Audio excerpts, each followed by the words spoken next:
Disney's biggest scandal just leaked, and it's worse than anyone imagined. Safety reports were buried, prices quietly inflated, and families told everything's fine. For decades, Disney sold perfection. Spotless parks, smiling faces, magic, guaranteed. But insiders say the fantasy's breaking down fast, and behind the smiles, the numbers tell a darker story. What was Disney hiding from its guests? Who signed off on the cover-up? And how long until this reaches every park in America? What's happening? The Disney World scandal didn't just shake Orlando, it ripped through the entire entertainment world. Leaked audits, staff confessions, and hidden maintenance failures shattered the illusion of perfection the company built for nearly 70 years. For the first time, the happiest place on earth looked more like a factory of pressure than a fantasy of joy. Inside those gates, reports exposed broken inspection cycles, buried safety warnings, and guest perception teams hired to rewrite truth into PR language. It was supposed to be a dream vacation. Instead, it became a case study in corporate neglect. Competitors panicked. Universal rushed out public safety pledges. SeaWorld promised audits. Six Flags launched a trust tracker, but everyone knew the move wasn't about ethics. It was about fear. No one wanted to be the next exposed headline. Analysts compared Disney's scandal to Harley's recall era or Ford's factory fallout, when icons forgot their foundations. Each time, arrogance met exposure, and exposure forced change. This time, the illusion was global, and the price tag was billions. You could almost hear boardrooms whisper the same quiet panic. If it can happen to them, it can happen to us. The headlines collapsed fast, but the real reckoning was beginning inside. The watchdogs awaken. Once the leaks became undeniable, regulators smelled blood in the water. State safety boards launched unannounced inspections at Disney World, cross-checking maintenance logs that hadn't been touched in months. What they found confirmed the whispers: skipped inspections, falsified reports, and a dangerous reliance on self-policing. One inspector described it bluntly: the illusion wasn't built for safety. It was built for silence. Federal investigators followed, pulling energy records, payroll data, and risk memos. Hidden within the numbers was a simple, damning equation. Every hour saved on maintenance meant thousands more in profit. The scandal had crossed from embarrassment to evidence. The Florida legislature reacted fast, drafting what they called the Guest Protection Reform Bill, mandating quarterly safety disclosures and transparent fee structures. For a company once shielded by political power, that protection just cracked. Even longtime employees admitted relief. "We wanted this to come out," one technician said. "We've been warning them for years." For the first time, the watchdogs weren't chasing rumors. They were chasing receipts. Disney tried to play calm, issuing polished apologies and promising enhanced oversight. But the tone had changed. Regulators weren't asking for promises. They were demanding proof. And this time, the cameras weren't pointed at the castle. They were aimed squarely behind the curtain. Inspections sparked conflict, and truth finally pushed past polished boardrooms. If you believe stories like this deserve the spotlight, hit like and subscribe so you never miss what really happens behind the headlines. Share your thoughts below, because your voice helps keep the pressure on the corporations hiding in plain sight. Maintenance, behind the curtain. For most guests, the rides are the show, but for the people who keep them running, the show has been hiding a problem for years. Whistleblowers described maintenance schedules that stretched longer than federal safety recommendations. Ride downtime was logged, then quietly erased to meet corporate performance goals. Even the nightly inspections that once took hours were now compressed into quick visual checks. The difference between good enough and safe was measured in minutes, and those minutes were disappearing. Former technicians came forward anonymously, saying they were pressured to sign off on repairs they didn't have time to complete. One recalled being told, "If it runs, it's fine.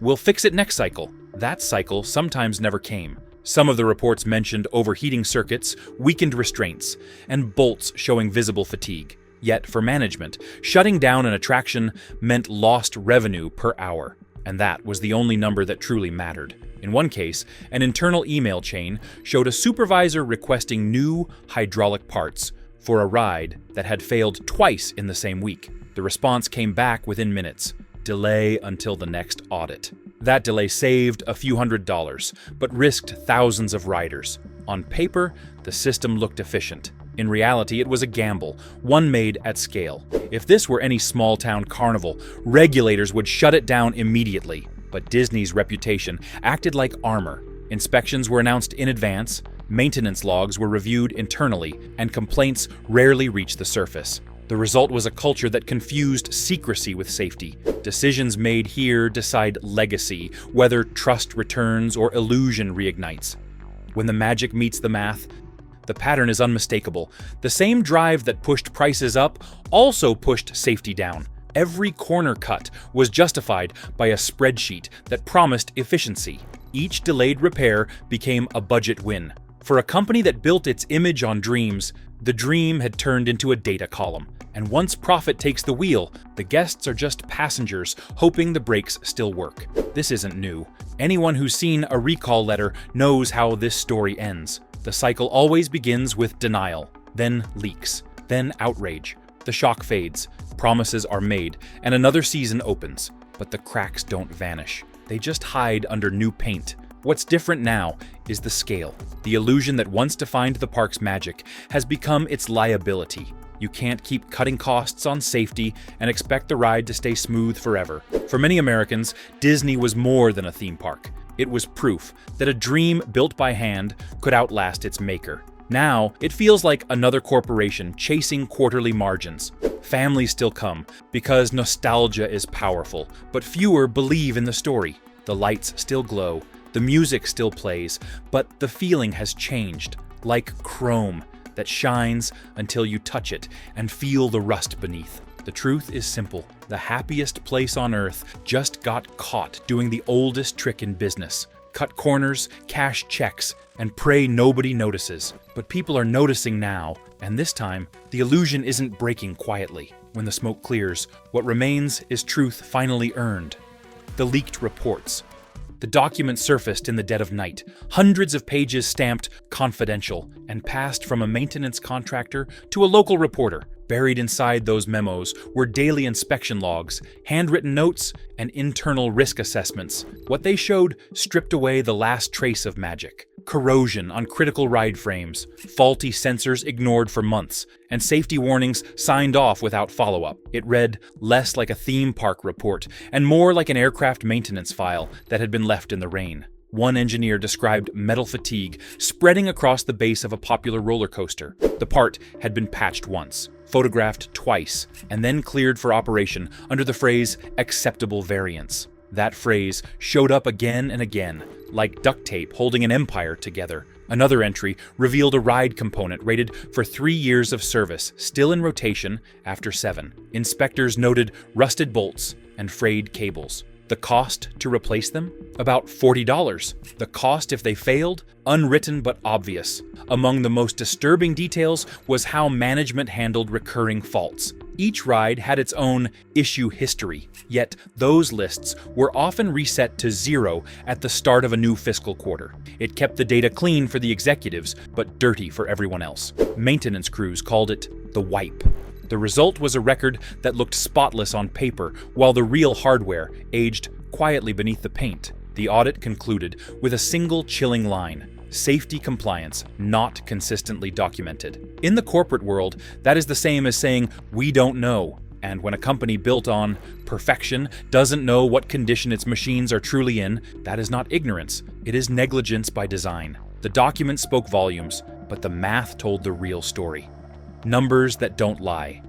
If you follow the money, the truth becomes mechanical. Over the past 5 years, park attendance increased by roughly 12%, yet the safety budget declined by nearly 8%. In the same span, ticket prices rose more than 40%. The numbers align perfectly with the theory that risk was simply reclassified as cost savings. Internal financial sheets revealed that maintenance hours per ride dropped from an average of 20 per week to 11. Public relations spending, meanwhile, doubled. That shift explains a lot. Instead of fixing the product, the company polished the image. It's the same play seen in manufacturing scandals for decades. Saving pennies on production, spending millions on marketing. Guest injury claims climbed each summer. But those statistics were buried under guest service incidents, a vague term that could describe anything from a paper cut to a mechanical malfunction. Lawyers love that kind of ambiguity because it buys silence. Settlements were handled quietly, wrapped in non-disclosure agreements that kept victims from warning others. When reporters tried to obtain figures through public channels, the company declined, citing competitive confidentiality. Economically, the pattern is simple. Every deferred repair saves immediate cash. Every injury claim is treated as an outlier, cheaper to pay than to prevent. It's the same logic that allowed automotive manufacturers to ignore faulty ignitions and airlines to skip cabin checks. Once a corporation learns that the penalty is smaller than the profit, neglect becomes policy. Visitors may see a polished park, but behind that shine is arithmetic, cold enough to make any accountant proud. Safety had become a variable in a cost equation. The bigger the attendance, the easier it was to hide the failures inside the averages. To most executives, the numbers probably looked like progress. To anyone who understands machines, they look like warning lights blinking red. Facts cut deep, yet corporate spin was already hard at work. The spin cycle.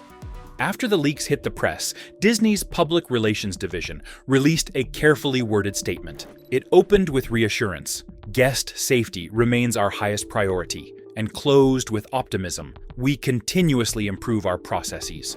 But the internal messages obtained by investigators painted a different tone entirely. Memos circulated urging managers to maintain brand confidence and to address perception issues before technical ones. In short, fix the story before fixing the rides. One email instructed park leads to describe equipment malfunctions as temporary guest experience adjustments. Another suggested replacing the word breakdown with pause. That's how language hides liability. When a safety net fails, it becomes a containment event. When a mechanical restraint sticks, it's labeled limited motion. The intent isn't confusion, it's control. A public that doesn't know what happened can't ask the right questions. Engineers who objected to this wording were reportedly told to forward concerns to corporate communication rather than maintenance. The result was that the technicians stopped talking altogether. Silence became the safest career choice, and without internal dissent,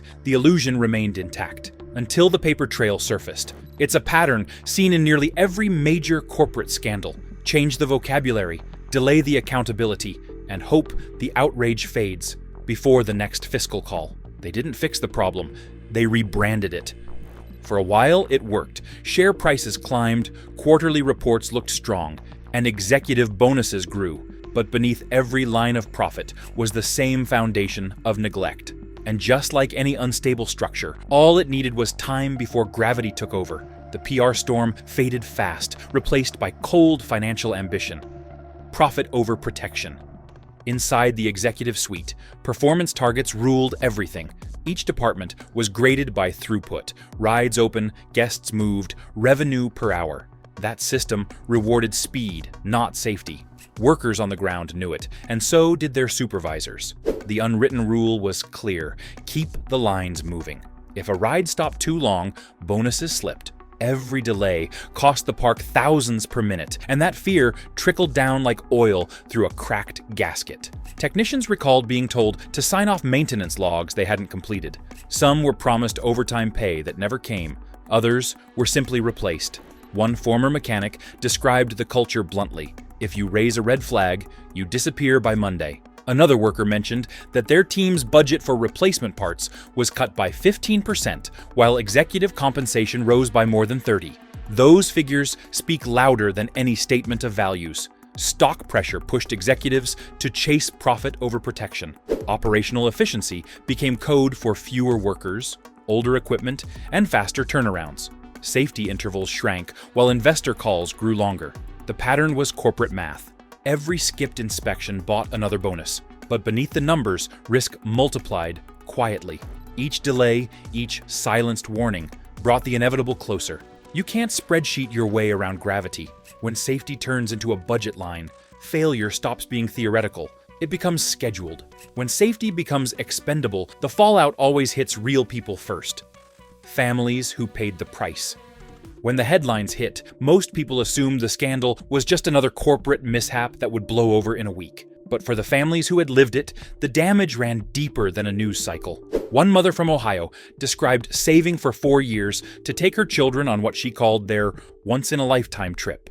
2 hours into the visit, a ride malfunction left her daughter bruised and terrified. The park reopened the same attraction the next morning, saying it had resolved a brief operational pause. There was no apology, no explanation. And when she asked for a refund, the customer service line simply pointed her to an online form that never responded. Another father told investigators that after paying nearly $6,000 for tickets, food, and lodging, his family was offered a $20 voucher when a hotel pipe burst and flooded their room. He didn't want a lawsuit. He wanted honesty, a simple acknowledgement that the experience failed the promise. Instead, he got a corporate smile and a form letter. That pattern repeated again and again. A mechanical failure, a refund denied, and a wall of silence. Families who once saw Disney as a lifetime reward now felt betrayed. The illusion shattered into disappointment, leaving trust beyond repair. Reports confirmed repeated incidents. Each met with the same hollow phrase, "We take all concerns seriously." Sincerity vanished. Repetition replaced responsibility and honesty altogether. Behind every broken promise stood employees fighting to hold things together. The workers in the crossfire. Behind the fireworks and music, the workers who kept the park alive were fighting a quieter battle. Many spoke anonymously, fearing retaliation. They described a workplace where every second was timed, and every complaint was documented against them. "We were told to smile through everything," one ride operator said, even when the control panel was blinking red.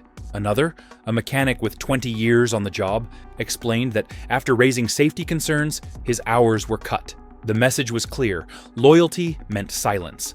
The schedule was relentless. Staffing shortages forced employees to double their duties, often skipping breaks or handling rides they weren't trained to repair. Pay raises lagged behind inflation, and maintenance teams relied on temporary contracts rather than full-time specialists. Yet, they kept showing up, driven by pride in the work and a belief that guests deserved a safe experience. One worker compared it to fixing an old motorcycle with duct tape.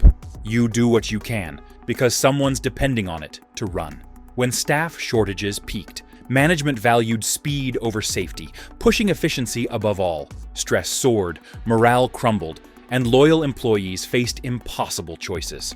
Many stayed, hoping to save the dream they built, trapped between devotion and a leadership that mistook carelessness for progress. Loyalty met reality, and even Disney's shine began to fade. If you've stayed with this story to the end, you value truth over illusion. Subscribe now, because the next investigation is already underway, and what's coming will change how you see every brand, every promise, and every price tag that follows. The brand that forgot its soul. There was a time when Disney's name meant something deeper than entertainment. It stood for craftsmanship, imagination, and pride in American creativity. The early engineers, known as Imagineers, built their reputations on precision and safety as much as wonder. They obsessed over every bolt, every weld, every motion cue. Walt Disney himself once said, "Quality will out." Somewhere between then and now, that principle was replaced by quarterly performance reviews. The recent scandal didn't just expose technical negligence, it revealed a moral one. When shareholders became the storytellers, the product lost its purpose. The shift was gradual but visible. Real steel replaced by cheaper alloys, live craftsmen replaced by contractors, and design meetings dominated by finance analysts rather than dreamers. The difference showed not only in the parks, but in the hearts of those who built them. Disney's magic lost its pulse. The music still played, but heart was gone. What once symbolized imagination now echoed corporate caution, trading wonder for metrics. The brand that once preached courage now feared truth, and faith in its fairy tale finally broke. When a legend loses heart, the economy starts to bleed quietly. Tourism in trouble. When the scandal spread beyond the park walls, the economic shock hit like a chain reaction. Local hotels reported cancellations within weeks. Travel agencies saw vacation packages stall. Shops that once thrived on tourist traffic watched footfall drop by nearly 1/3. These were not billion-dollar losses, but for family-owned diners and gift stores, a 10% dip meant choosing between payroll and rent. In interviews, small business owners described the ripple effect in blunt terms. When trust in the park goes, everything around it goes too. said one hotelier who'd worked in the area since the 80s. Even rideshare drivers noticed slower weekends. The entire ecosystem depended on the illusion of perfection, and once that illusion cracked, the crowds stayed home. As Disney's revenue plunged, cities debated bailouts, while lobbyists scrambled to contain fallout. Regulators reopened long-ignored safety exemptions, turning the park from icon to investigation. Across Orlando, families and businesses felt the tremor. When magic falters, every paycheck nearby loses its light. The outrage reached Washington, and soon the castle faced Congress directly. Industry wake-up call.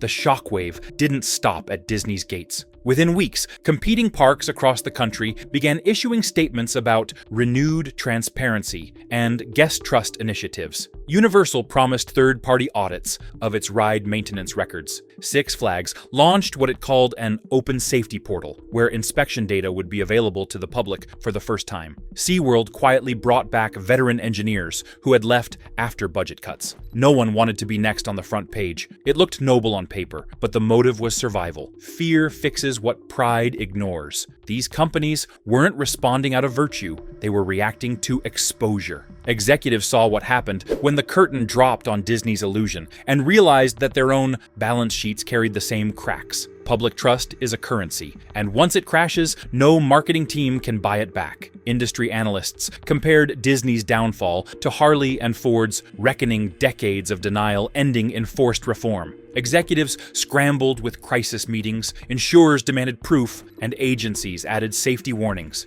For a business built on joy, fear became the cure. When illusions collapse, accountability finally takes its long overdue seat. The headlines collapsed fast, but the real reckoning was beginning inside. The watchdogs awaken.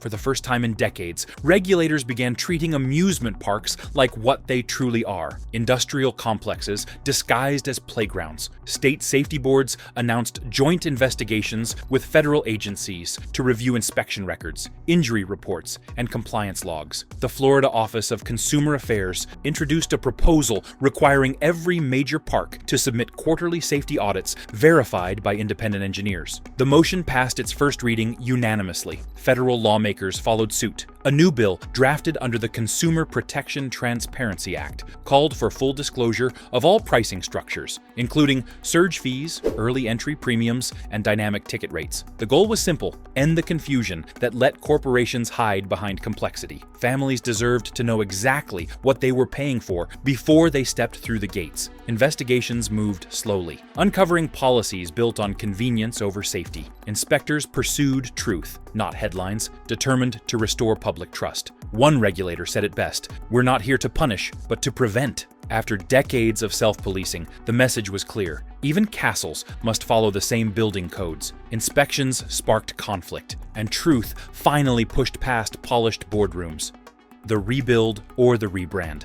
In the months following the scandal, Disney's leadership scrambled to contain the damage. Press releases poured out in carefully timed intervals. The CEO released a public apology video, filmed against a backdrop of family photos and pastel lighting. He spoke of deep regret, listening to our guests, and a renewed commitment to excellence. To many, it felt familiar, the kind of language corporations use when they're not sure what else to say. Internally, a few real changes took shape.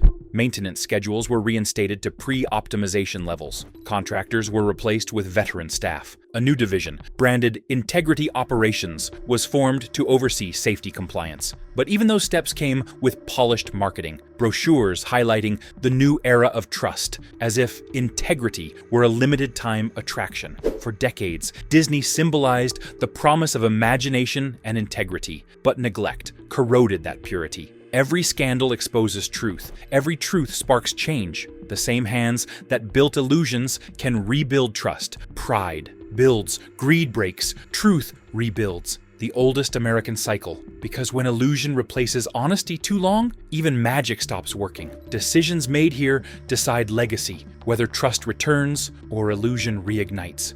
The real lesson. Every empire built on illusion eventually meets daylight. Whether it's a motorcycle brand chasing hype, a factory ignoring welds, or a kingdom selling happiness, the story ends the same way. Truth catches up. You can repaint steel, but you can't hide rust forever. This scandal wasn't just about rides or tickets. It was about what happens when American trust becomes a commodity. We've seen it before, companies that start with heart, built by dreamers and craftsmen, only to end up ruled by accountants and lawyers. The tragedy isn't failure, it's forgetting why you started building in the first place. For decades, Disney stood for imagination and hard work made pure. But purity dies when honesty becomes risk and safety becomes cost. Still, every scandal brings clarity, every truth a chance to rebuild. Pride builds, greed breaks, truth restores. Whether Chrome, castles, or corporations, illusions fade, but the real thing always demands repair. When the lights go out, only earned truth still stands tall. If you made it this far, you're not here for fairy tales. You're here for the truth, and the truth doesn't stop with Disney. Subscribe now so you're here for the next leak, the next reveal, and the next corporate giant that hoped you wouldn't look too closely.